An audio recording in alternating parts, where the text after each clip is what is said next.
everyone. We did it. Welcome back to God in Our City. My name is Evan Mitchell, Director of Evangelization at St. Francis of Assisi Catholic Church in beautiful Grapevine, Texas. I'm here with Tim. How are you doing, Tim? Good. Yeah. Great day. Sunny. It is hot so early already. Very hot. I feel like summer came super fast this year. It's humid. It's like that oven humid kind of feeling. Or bakes you from all sides. From all sides. So today we're talking about, we've recorded this before in the past, but we wanted to get this back on the podcast again because we got all the nice new equipment. You know, we're hitting a new stride here. But we're talking about maintenance versus mission today in our episode. But Tim, before we go into that, do you want to maybe, what is God in Our City? What is this? What is this that we're doing here?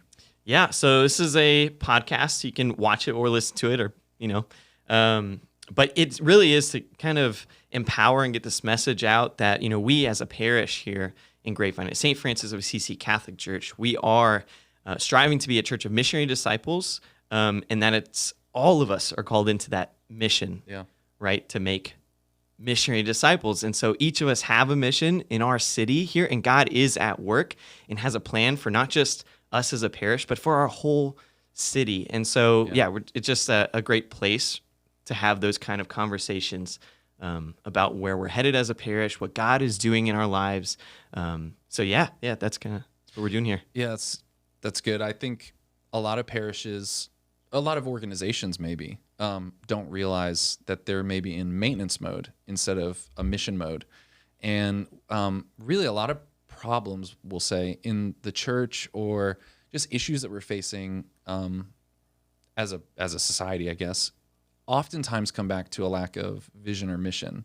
And I want to, I think it's really important, especially now as we're leading into the summer and preparing for a new year. We're planning for more church ministry. It's important to talk about this, to talk about and to continue talking about mission and vision, because if we just maintain what we're doing, our belief and our point of view is that if we're just maintaining, then we're dying as a church. Mm-hmm. And for some people, it's a new concept, right? And organizations will act in certain ways, or they will do certain things, not taking time to step back and ask the question, why? Why are we doing this thing? Viktor Frankl, in the book Man's Search for Meaning, said those who have a why to live can bear with almost any how. Obviously, this is a guy, survived a Nazi concentration camp. And as he's looking around at people that survived, he realized that people with a really strong why, really strong vision and mission of their life for every action that they do, they were much more resilient. And in my own life, like my whole life growing up, I was always that kid. I don't know if you were this way, but I was always like, why? But why? My dad would be like, we gotta dress up before we go to church. Why? I was constantly asking that question. And I feel like, and maybe tell me what you think, but I feel like organizations, churches, companies, anything, a group that you're a part of, a family you're a part of, when they have a really strong, clear, and compelling mission, they're much more exciting to be a part of. And they're much more fulfilling to be a part of. 100%. I think, you can, when it's clearly defined and articulated and there's movement and progression and we know what a win looks like and it's clear, I think that's, I'll get behind that. Like, sign me up. Especially when it comes to our faith. And it's so personal to all of us, right? And if we've had an encounter with Jesus and it's changed our life and we feel invited into this mission, and now we have a parish or, there's an organization that, is like, put a stake in the ground and said, like, this is where we're headed. This is what we're about. And we're excited about it. I think that is really powerful. Yeah. I'm excited to be a part of that. Yeah. And if we think of lots of really historic achievements in the past, or if you just think of achievements in general, like when groups of people or groups of individuals achieve something really remarkable, it's because they had a really strong and compelling mission or vision for that thing. And it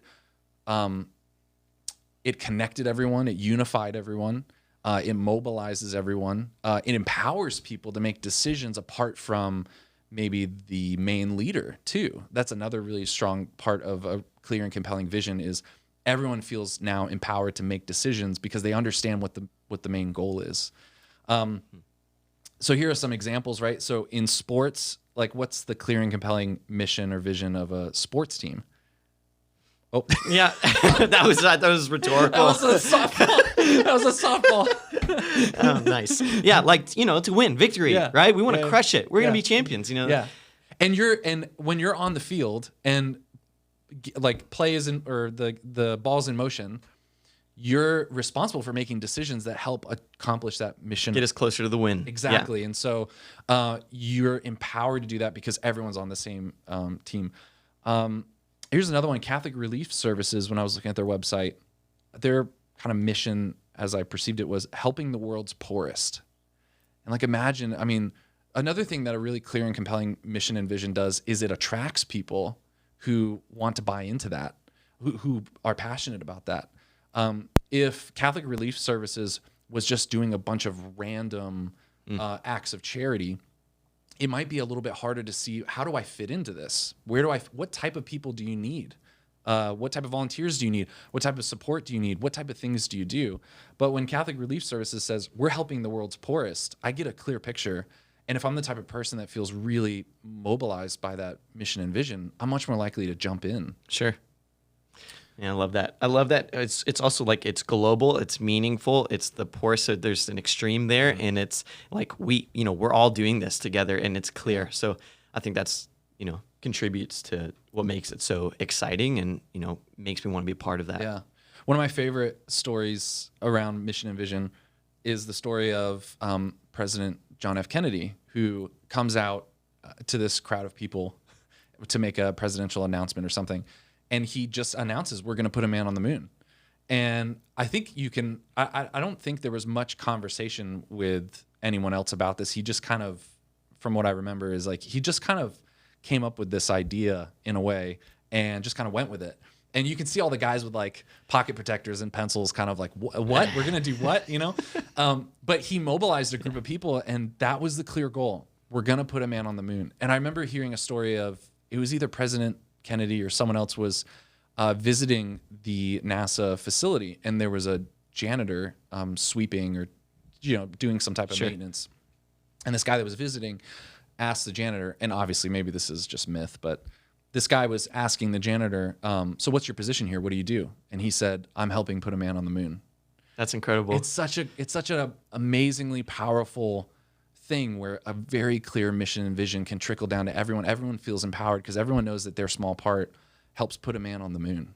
Yeah, man, I love that. It just it puts a fire in my bones, and it just to hear a story like that or an example like that where everybody is bought in, everybody has a common mission, like everybody can see the goal, and we're all going to work towards that. I think that's amazing. It's really helpful too in organizations, in churches, when there's a really clear and compelling mission and vision. It helps you discern better, what should we do? What should we do with our time? What should we do with our talent, our volunteer helps and support? What should we do with our treasure, right? Our money? What should we pray for? It really helps us. One of the difficult things about faith-related activities is oftentimes it's hard to know if I'm doing a good job. Like, how do you measure if we're doing a good job in evangelization? How do we measure if we're doing a good job at, all sorts of things, like even a charitable act, like helping people, right? But if you have a really clear mission and vision, you can ask yourself that question, because you can say, is this in line with our mission? Is this in line with what we're trying to do? Does this help us put a man on the moon? Right. So what do you think about that? What do you think is the biggest, for people in churches who maybe aren't used to churches having a really clear and compelling mission or vision, or maybe have never even thought of that? What do you think are like common things you've heard people either push back on or questions around this whole idea? Well, like, this is how we've always done it, is another line or something that we'll hear, like, we've always done it this way, so we're going to continue to do it this way. And I think that is very clearly a spirit of maintenance. We're just going to keep this thing going. Or to, for some parishes and parishioners and people, and myself included as a youth minister, sometimes I've let the win just become attendance. Butts in seats. Yeah. How many people came to this event? And like, that's the measure of success, and like that's the win. But there really is so much more.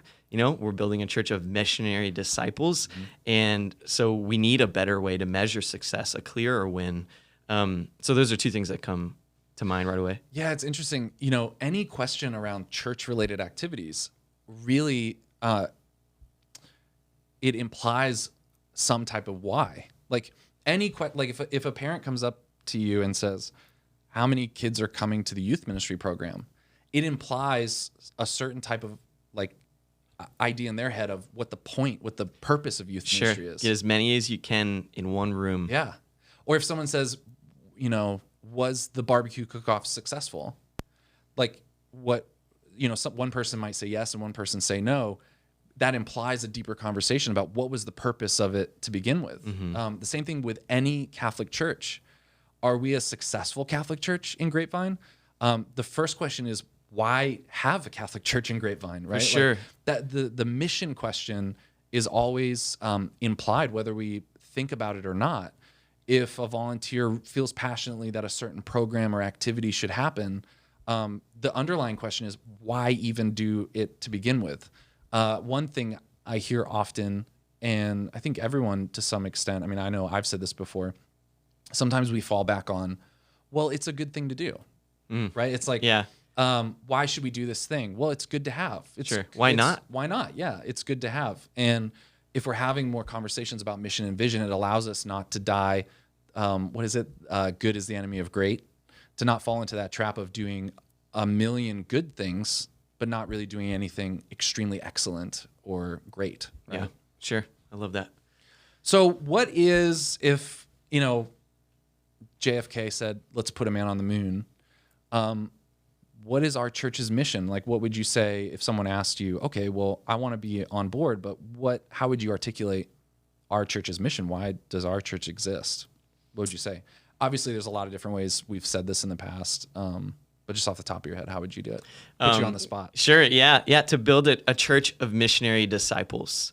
And I think that's so important because like it's fulfilling the Great Commission, right? Like Jesus saying, go therefore and make disciples of all nations, the whole world, right? Baptizing them in the name of the Father, Son, Holy Spirit, and teaching them to observe all that I have commanded you. And lo, I am with you to the end of the age. You know, and I love that Great Commission, but that in a nutshell is why we exist. That's what Jesus is asking of us. Yeah. And so like so right off the top of my head, that's what comes to mind. That's amazing.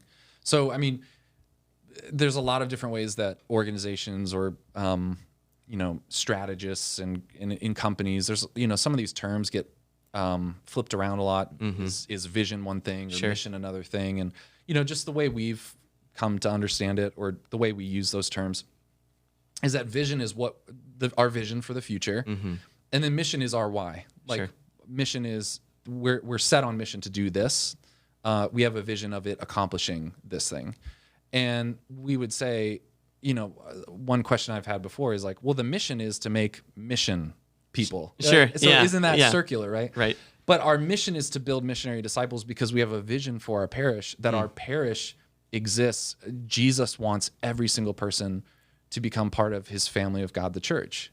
And so our vision for our parish is that we would help reach every single person in our parish boundary and welcome them into the family of God, the church, to make disciples. But our mission in order to accomplish that, like how are we going to accomplish that? It's not just Tim and Edmund and Laura do that, or just Father Flint or just Father Sojan accomplish that. Right. Our mission in order to accomplish that is that there are no bystanders. Every parishioner is a missionary disciple. Yeah. Everyone, we all, right, by virtue of our baptism, have a mission. Yeah.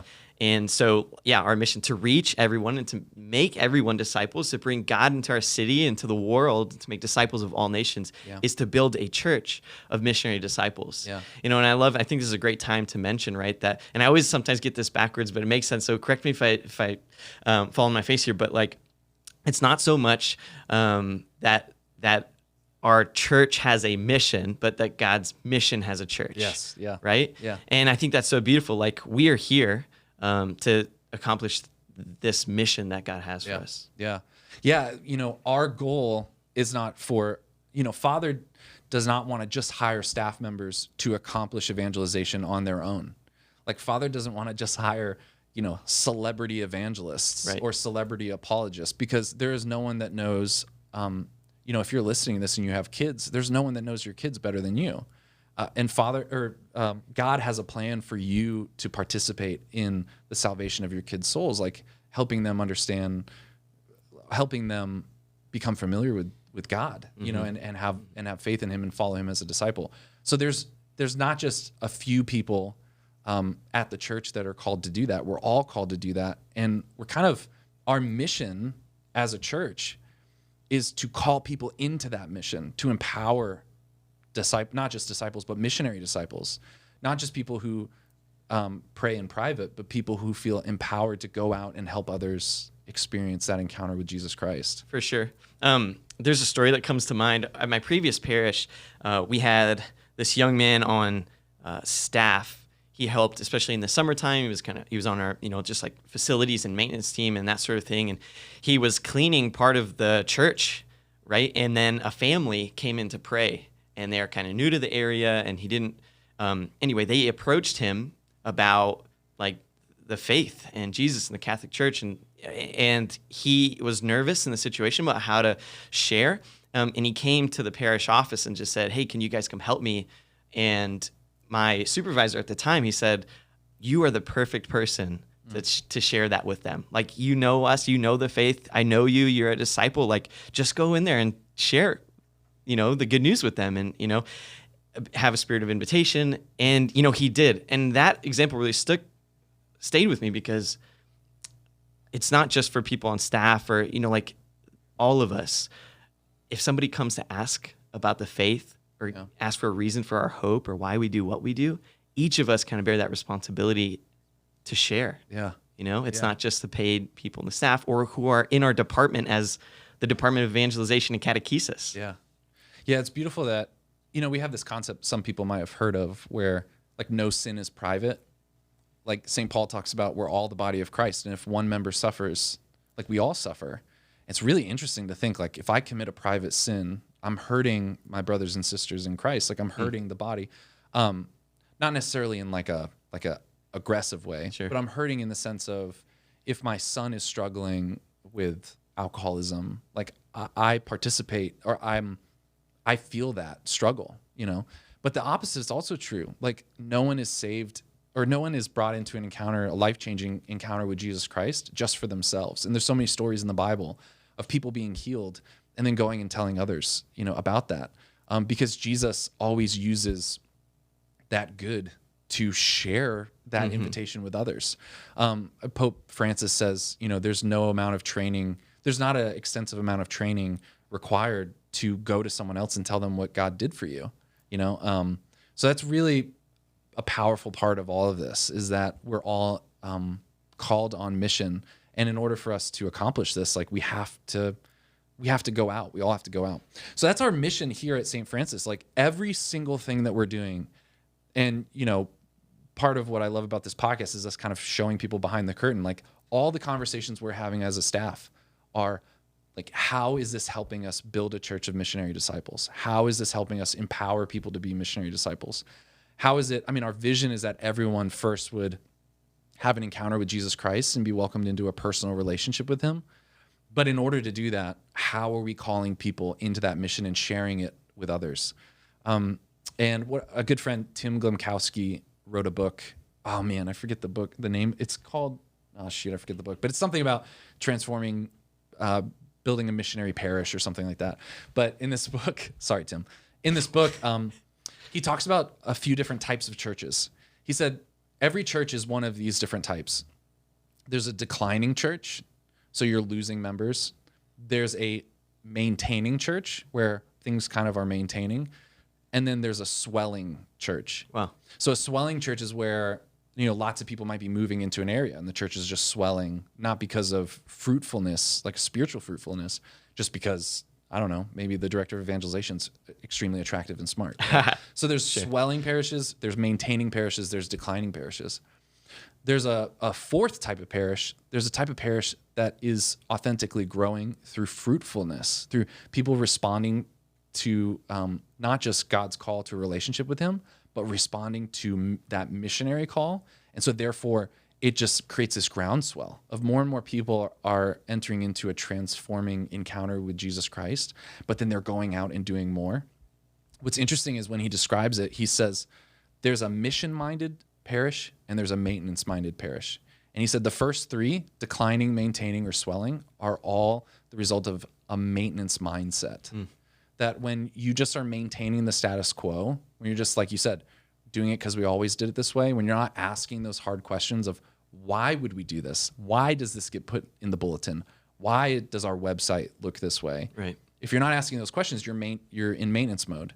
And a parish sometimes declines in members, but sometimes it doesn't. And sometimes a parish grows in members.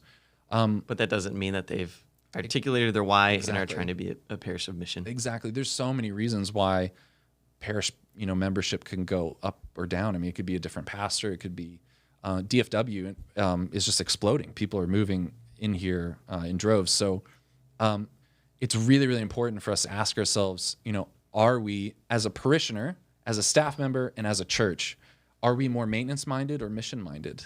So that's what we wanted to get into here, is maybe the difference between the two. Okay, cool. Let's do it. So we're going to go back and forth here on some of these different things, but we're going to talk about some different qualities that come to mind, and feel free to add other ones that come into you, or that come to mind. But so we've talked about the importance of having a clear mission. And I guess another thing we should say is, in order to build a church of missionary disciples, we're calling forth leaders. We want leaders, right? Like we're speaking to leaders to become part of this mission.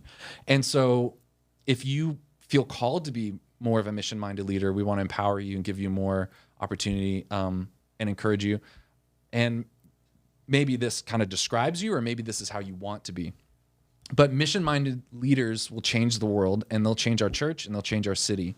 And mission-minded leaders, the first thing we want to talk about, mission-minded leaders are frustrated by the status quo. So they're frustrated that things just become maintenance, right? The opposite would be a maintenance-minded person is maybe thinking more territorial, like thinking more, let's keep the status quo. Like, I like the way this is, right? Sure. Well, this is how it's always been. This is my space. This is where I sit every week. Like, just kind of allergic to change. Yeah. And I feel like we should say, we don't want to, as we're going through these, I don't want anyone to feel like personally attacked. I'm right? sorry. Yeah. Yeah. And I think we all struggle with this balance between a mission mindset and a maintenance mindset. Like, I struggle every day with this, because sometimes it's easier to just keep doing the thing I've been doing. And so we all struggle with these two extremes, right? There's been times where I've felt that way, where I'm like, my family sits in this pew every time, like, right. And that's just where I want to sit. So a mission-minded leader is much more other-focused. A maintenance-minded person would be much more me-focused. And again, we all struggle with this because we all struggle with sin. But maybe as we're going through these, we can try to come up with some examples of that type of stuff. But I definitely feel mission-minded leaders are willing to sacrifice their own comfort or their own time, talent, treasure for others that help support the mission, right? For sure. Yeah. And I think an important part as we go through this list is to kind of see Jesus as the example, right? Yeah. The teacher, the master who is teaching us how to live and how to be. And we see Jesus like very much want to seek and save those who are lost, for those on the outside who are not like us or like me. Yeah. To love the other, right? Yeah. And so I just think that's important, kind of as we go through this, is to kind of see what, how did Jesus live? How was he mission-minded? Yeah. And I think it's even just a challenge for all of us to every day just ask ourselves, am I living a maintenance day or a mission day? Yeah. Right? Like, am I being a missionary disciple today, or am I a maintenance disciple? Wow. Right? Like, am I just praying privately and not open to God kind of changing my plans for today, right? Oh, for sure. And I've been that way. There's been so many times I've been like at the postal office and someone starts having a conversation with me and I'm like, I just want to do my thing and just leave. Like, I don't want to have a God conversation right now, right? Yes. So we're all challenged to have this. You remember airplanes? I don't remember. What do you mean, like, because of COVID? Yes. Yeah. Yes. Remember all the conversations? And oh then my gosh. It's like, do you just put on headphones and just ignore everyone? I used to be, I look back at my time in college and I'm like, man, every airplane was an opportunity for like evangelization and, God, you put me in this seat with this person right next to me for a reason. Yeah. And now when I get on a plane, oh my gosh, it's so tempting to just want to put the headphones in. And it's this idea of like, am I just going, mission or maintenance. Like, Yeah. am I just trying to protect my comfort in this moment, or am I seeing that God might be calling me to be a missionary in this moment? Yeah. Everything is providence, right? Like God is always on the move, working, has a plan. And if I choose to see life that way, I think I can, it's easier for me to step towards mission as opposed to maintenance. That's awesome. A few other things. So a mission-minded leader doesn't give up when things start getting challenging. And this is really important because when you start stepping in the direction of a mission, immediately people start saying why it's not going to work or why it wouldn't work for them. Sure. And if you have a really strong, clear, compelling mission, it's much easier to tell people when they're resistant to it, maybe this isn't a good mission for you. Maybe this isn't an organization or a church for you, because this is really the direction we're trying to go. Whereas a maintenance person would get very frustrated by challenge or very frustrated when things start getting difficult, because why can't this be easy, right? Another one is missionary-minded leaders are much more willing to just tell everyone about the mission. I mean, when you're mission-minded, you're excited about the mission. You get fired up by it. You're telling everyone. Whereas when we're more maintenance-minded, we're more tempted to just kind of keep quiet. We're tempted to like get on the airplane with the headphones on. Another one is mission-minded leaders are much more willing to get involved, roll up their sleeves and get involved. Whereas oftentimes when we're more maintenance-minded, we say things like, someone should. Oh, sure. Like, could someone, shouldn't someone? Whereas sometimes that's the beginning of God calling you into a mission territory, is feeling that need. Wow, couldn't someone do something? I know in my time as youth ministry, there were times where parents, well-intentioned, would come to me because there was something that moved in their heart for a specific type of hurt or pain that someone has. And they would come to me and go, couldn't someone at this parish do something? Whereas a more missionary-minded person really discerns, like, is God calling me into that? Right. If my heart's hurting for that. Another thing is missionary-minded leaders enjoy team effort, whereas oftentimes if you're more maintenance-minded, it's much more like, well, I mean, this is how I view the world and this is how it should go, right? Mission-minded leaders are much more willing to invest in others and accomplish the mission together. A few other things, mission-minded leaders are not afraid of mistakes or failures. That's another really big one, especially when you first start out. You're so afraid to get it wrong. You're so afraid, well, what if we try this? When you're more maintenance-minded, you're afraid, well, if we try that and it doesn't work, then what? Right? Whereas if you're mission-minded, it doesn't matter. You want to try a million things to get to the mission, right? Whereas when you're maintenance-minded, you're just afraid of, well, if we try that and it doesn't work, then what?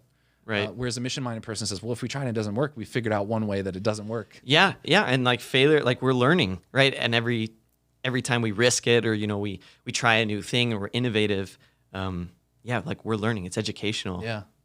A few more things. When we're maintenance-minded, oftentimes we avoid conflict because we're afraid that conflict, we don't want to rock the boat. We want to be the peacemaker. And I've struggled with that too. I mean, conflict is not something that comes easy to me. And if there's not a clear and compelling mission, everyone's kind of vague about why we exist, then why would you get into conflict? Or how can you have healthy conflict if you don't all first agree on the mission? And that's something we try to do as a department. We're trying to agree on the mission so that we can have conflict about what activities, efforts, projects best accomplish the mission. And so we're able to have healthy conflict and say, no, I really don't think this is going to accomplish the mission. Right. And I think that's a really important point. Conflict really does bring about excellence if you're all committed to the same vision and mission, because without conflict, the first idea goes. And the first idea is rarely the best idea. Yeah. Right? And so like we need to have a place where we understand why somebody might say no, and then to engage in healthy conflict, recognizing that all of us are in the pursuit of like excellence and really accomplishing Jesus's mission. Yeah. And like conflict can be a really good thing. Yeah. That's an amazing example of most parishes when they lack a really clear, compelling mission and an understanding of it, exactly what you said, first idea goes. And so the way that they die the death of 1,000 good things instead of one great thing is that when someone comes up with an idea, because no one understands a common vision or mission, it's like, why would we say no? Yeah, it's a good thing. Yeah, like we should just do it. Yeah, and this person's willing to do it.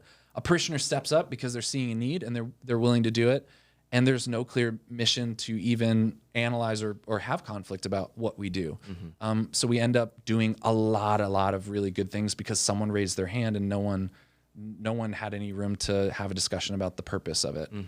So again, like, not to say that the things that we're doing or the things that any church is doing are necessarily bad. A lot of them are very, very good, but we're not focusing often. So another thing is, this is like kind of one of the last things I want to say is the maintenance-minded people are often very discouraged or frustrated by mission-minded leaders. Yeah. So maintenance-minded, when we're maintenance-minded, we're often upset at the mission-minded. We're like, would they just, like, it's never good enough for them, or like, why are they constantly thinking about this, or why is it always about this? Like, can't we all just get along? Can't we just do this thing? And again, it goes back to trying to maintain peace, avoid conflict.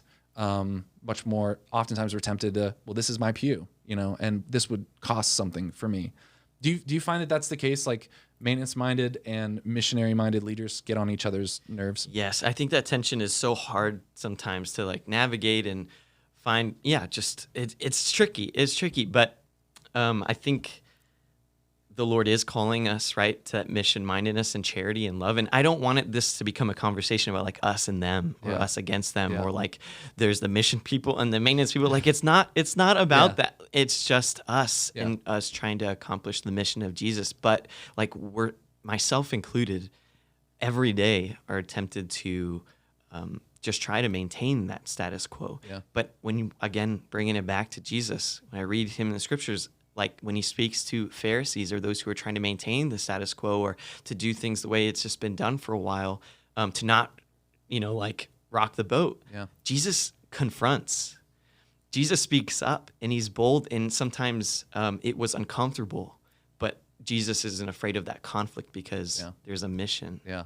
And all of this comes down to, like, transformation and change is difficult. And our mission to bring everyone into the family of God, to evangelize, our mission to do that by building missionary disciples requires transformation on all of our parts. And transformation hurts. Yes. Like, it requires us to sacrifice and to change, and it hurts. And our natural inclination is for maintenance, survival, protection of myself, so it's not natural. So a few phrases. So when we're thinking more maintenance mindset, and I love continuing to say that all of us struggle with this every day. When we're thinking more maintenance minded, we're saying, will this make people upset? Maybe we shouldn't try it. Whereas mission minded is, will this help us reach new people? Let's maybe take a risk. Right. When we're thinking more maintenance minded, we're thinking, how many people do we have? How many people are showing up? How many, like, attendance? When we're mission minded, it's thinking, how many disciples are we making? Or what new people are we reaching? Cool. Another one is, how will this affect me? It's much more maintenance mindset. How will this affect me? As opposed to, will this increase our ability to reach new people? Another one is, we have to be faithful to the past. Like, this is what got us here. Often that's hard for me. Like, things that I've done for a period of time that were successful, it's hard for me to admit that those things might not be what get us to the future. Oh, for sure. And I think that's important, or it's an important time to bring up, like, each generation. Like, what worked even for me when I was in high school or college won't necessarily work for the teens or students or children that are, growing up right now. Yeah. And so that's just really important as we go through this list. Another one is, how could the staff meet this need? We talked about this a little bit. Like, oftentimes, and I've fallen prey to this as well. Like, how could the staff at this church meet this need? There's a need, and how could the staff meet it? Whereas when we're all thinking much more mission-minded, we're thinking, how can our church meet this need? So if the city of Grapevine has a need, if someone has a need, how does the church meet this need, not just a few people? And then finally, I often hear this, and we've all fallen into this, I guess, in some situations, but some people in a more maintenance-minded mindset of when they first start thinking, how do we grow as a church? They start having these conversations. They will say something like, how many Catholics live within 20 minutes of our parish, and how do we get them to come? Whereas when we're much more maintenance mindset, or missionary mindset, we might instead think, how many non-Catholics live within 2 minutes of us? Right. Right. So we're so quick when we first start thinking this way, mission minded, well, let's just gather all the Catholics whoever lived within 20 minutes of our parish, and neglect like the couple hundred people that live within walking distance of our church. Absolutely. And we've all fallen into that. But when we're thinking more mission minded, how do we reach the people that are the closest to us? Sure. So cool. Any last thoughts on this as we kind of end this? I hope people don't get too upset. We don't get too many emails. I do think it is, right? Like a touchy subject, but it's so important for us to recognize together that we all want to be in love with Jesus. Like that's the goal, right? Like, and to help other people love Jesus and to know that he offers us life and that everything we do needs to be in a spirit of love. And that's like, if we engage in conflict, it's for that purpose. Yeah. Right. It's to be a church that forms missionary disciples so that we can bring the good news, God's love, make it accessible to everyone and not just keep it for ourselves, but to bring it to the world. Yeah. What would you tell people if they're listening to this and they're feeling that call to be more mission minded? They're like, wow, I haven't really thought that some of my actions or parts of my life, I am being a little safe and being more maintenance minded. What would you say to someone who's hearing this and going, okay, yeah, I want to get involved. Like, I want to be more mission-minded. What do? I want to be a mission-minded leader at my parish. I want to impact my parish and the church, our city, the world. What would you say to someone who's like just starting to feel that? Okay, I want to be a missionary leader. What do I do now, Tim? Yeah, well, I mean, I think you got to, what comes to mind is just starting kind of where you're at. So like if you're coming to Mass or, and hopefully you are, but like the people that you see at church, really recognizing that you have a mission to them right around you. Like the people you sit next to, do you know their names? Like, can we be a joyful presence to them? Yeah. Do you know their needs? That sort of thing. So many of us will go sit in the same pew week after week, but not know the same people that we're sitting next to. Yeah. And so I think that's a great place to start. Also, our neighbors in our neighborhood. Do we know them? Jesus said, love your neighbor. And I mean, sometimes it really comes down to it's that simple, like your neighbor, the person that lives right next to you. And trying to meet their needs as well, being a joyful presence. And then also, in everything we do in every day, being rooted in prayer. Yeah. Like just coming to the feet of the Master, knowing Jesus, receiving his love, so that everything we do is kind of an overflow, right, of that love that we're receiving, right? Yeah. We love because he first loved us. I think if we have a church of disciples who are receiving that love and trying to be just a joyful witness to the gospel, then mission, like that, it will happen, right? And then come volunteer for youth ministry, right? So, What about you? Well, I would agree. I'd say all of that. And Pope Francis, in that document Evangelii Gaudium, he says that all of us are no longer just disciples. By virtue of our baptism, we have become missionary disciples. And I think we've touched on this a lot in this episode, that all of us have to every day pray that God would give us more of that missionary mindset, that God would really empower us to think that way, to act that way, because it's difficult. It requires sacrifice. So I would say the same thing, that all of this has to start in prayer. It all has to come from that vital and personal relationship with Jesus Christ. And then, the next step is like join the band of missionary disciples. Look for other missionary disciples at the parish. Come talk to us. Sure. Yeah. But us banding together as missionary disciples is kind of that first step, that interior prayer, and then banding together and starting to have these conversations. It's something we're constantly trying to do, have these conversations, bring people together around a common mission and vision. Awesome. Sweet, Tim. Thanks for being here. Where can people go to find our podcast if they're not listening right now? Tell them. A great place is on our website. So sfatx.org/God in our city. That's a great place to find us. Also on YouTube or anywhere that you find your podcasts. Thanks, Tim. Thanks for listening, everyone. See you next time. Peace. Yeah!